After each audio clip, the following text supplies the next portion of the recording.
Malu dikalahkan Indonesia, fans Vietnam serang Philipp Drosser, minta dipecat dan kembali datangkan Park Hang-seo. Pemain kunci timnas Indonesia ketika hadapi Jepang, haram hukumnya bagi Sintayong, cadangkan pemain ini. Dihajar habis timnas Indonesia, komentator Vietnam ini sebut pemain Indonesia kurang berkelas. Berikut kami akan mencoba merangkum berita terbaru dan terhangat seputar tim merah putih. Selengkapnya yuk simak video ini sampai selesai.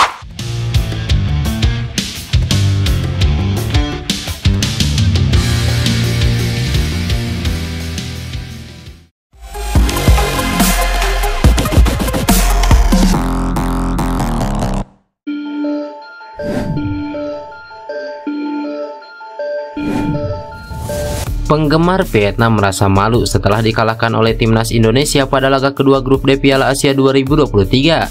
Seperti diketahui, Vietnam dipastikan tersingkir dari ajang 4 tahunan itu. Penyebab tersingkirnya Golden Star Warrior tak lain dan tak bukan karena takluk di tangan timnas Indonesia. Kedua rival abadi itu saling bentrok pada laga kedua grup D Piala Asia 2023. Bentrokan tersebut berlangsung di Abdullah bin Khalifa Stadium Qatar pada Jumat kemarin. Dalam laga tersebut, skuad Garuda berhasil menang dengan skor tipis 1-0. Asnawi Mangkualam menjadi satu-satunya pencetak gol skuad Garuda pada laga itu. Penaltinya pada menit ke-42 membawa Indonesia meraih 3 poin yang berharga. Anak asuh Sintayong pun menjaga asa mereka menuju babak 16 besar Piala Asia 2023. Di lain sisi, Vietnam harus memupus mimpi mereka mengulangi memori indah pada edisi 2019. Pada saat itu mereka mampu melaju hingga ke perempat final turnamen tersebut. Selain itu, Vietnam juga dipastikan tetap akan menghuni peringkat paling bawah grup D apapun hasil laga mereka melawan Irak mendatang.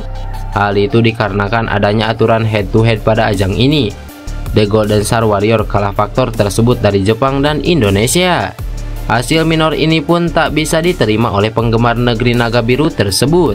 Terbukti beberapa penggemar menyuarakan bahwa mereka tak percaya lagi dengan sang nahkoda asal Prancis Philipp Drosser. Menariknya, mereka justru mengungkapkan rasa rindunya kepada sang pelatih legendaris yakni Park Hang-seo. Pada zaman Park Hang-seo, Vietnam selalu adidaya di hadapan skuad Garuda. Pelatih asal Korea Selatan itu didapuk menjadi arsitek utama Golden Star Warrior pada tahun 2017. Namun dirinya harus berpisah dengan Nguyen Quang Hai dan kawan-kawan pada awal 2023 lalu. Selama mendampingi Golden Star Warrior, Park Hang-seo telah bertanding melawan Indonesia sebanyak 5 kali di berbagai macam ajang. Hasilnya ia mengoleksi 3 kemenangan dan 2 laga lainnya berakhir dengan imbang. Dengan adanya Park Hang-seo, laga antara Indonesia dan Vietnam semakin memanas. Puncaknya adalah pada Piala AFF 2022 lalu, saat hubungan Park Hang-seo dan Sintayong merenggang. Kedua pelatih satu kampung halaman itu tak saling sapa, baik sebelum maupun sesudah laga. Dengan catatan itu, para penggemar ingin sang pelatih berusia 65 tahun tersebut kembali menangani skuad Golden Star Warrior. Mereka juga mendesak Federasi Sepak Bola Vietnam agar memecat Philipp Drosser sesegera mungkin. Bahkan jika bisa, mereka ingin Drosser sendiri yang meninggalkan jabatannya. Pada masa pelatih Park Hang-seo, Indonesia adalah lawan yang empuk. Sementara di tangan Drosser, kita akan kalah dari mereka, ungkap salah satu fans Vietnam. Selamat Indonesia, kini Vietnam harus membawa kembali pelatih Park Hang-seo. Drosser harus sesegera mengundurkan diri, ungkap fans Vietnam yang lainnya.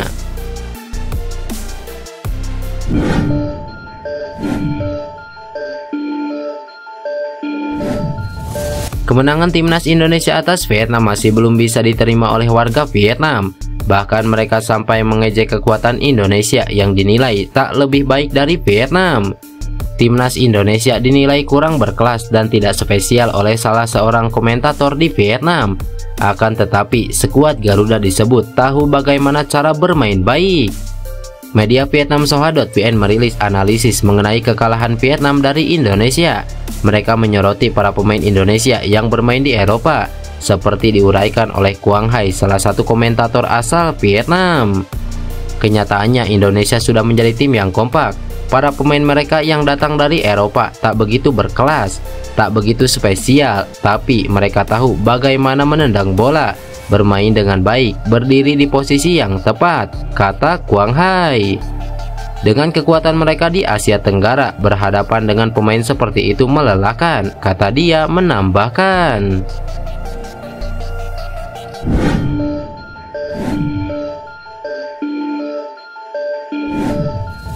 Pelatih Timnas Indonesia Sintayong memberikan waktu bebas untuk seluruh pemain Timnas Indonesia untuk hari Minggu kemarin. Artinya, para pemain dipersilahkan untuk rileks di Qatar. Beberapa ada yang menikmati waktu senggang untuk berkumpul dengan keluarga. Seperti halnya Sandy Walsh terlihat di Instagram pribadinya sedang jalan-jalan di Doha bersama keluarganya. Iya betul, tapi walaupun dapat waktu bebas, para pemain diserahkan untuk latihan mandiri dan istirahat yang cukup, kata Henry Irawan, manajer Timnas Indonesia. Diharapkan ini dapat menurunkan tensi para pemain dan lebih rileks setelah di pertandingan melawan Vietnam yang sangat menguras tenaga, pikiran, dan mental pemain, ujar Henry Irawan. Skuad Garuda sudah berlatih di Al Elga, Qatar pada Sabtu lalu atau sehari usai mengalahkan Timnas Vietnam.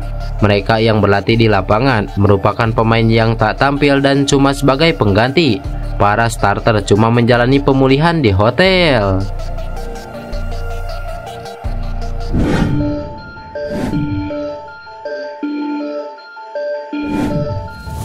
Seperti diketahui, Timnas Indonesia akan melakoni laga hidup dan mati melawan Jepang pada Rabu 24 Januari 2024 mendatang.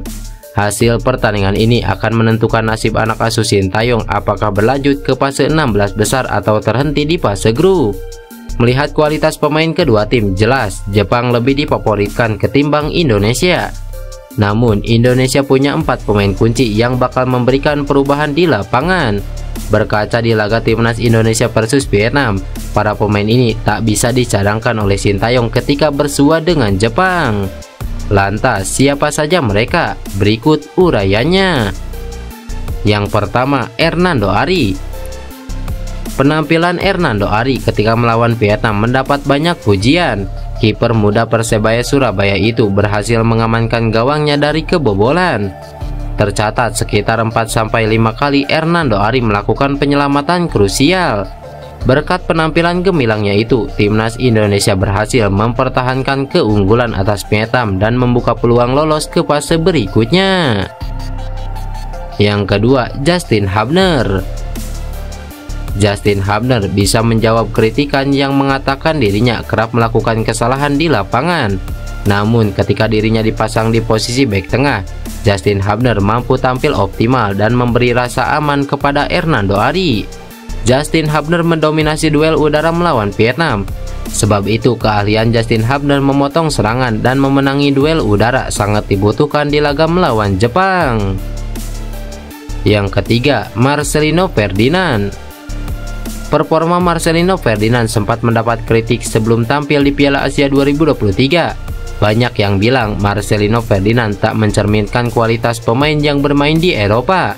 Namun semuanya berubah ketika Marcelino Ferdinand mencetak gol cantik ke gawang Irak di pertandingan perdana fase grup. Lebih dari itu, dia berhasil menyihir mata dunia dengan aksi solonya di laga melawan Vietnam. Kecepatan dan kreativitas Marcelino di lapangan bakal jadi pembeda di laga melawan Jepang nanti. Yang keempat, Sandy Walsh. Pemain terakhir adalah Sandy Walsh. Sempat dicadangkan di laga perdana, Sandy Walsh tampil memukau di laga kedua melawan Vietnam. Pemain KP Mengkelen ini tak cuma piawai melindungi area pertahanan, tetapi mahir menciptakan peluang-peluang berbahaya. Lantas, bagaimana menurut kalian? Tulis pendapat kalian di kolom komentar.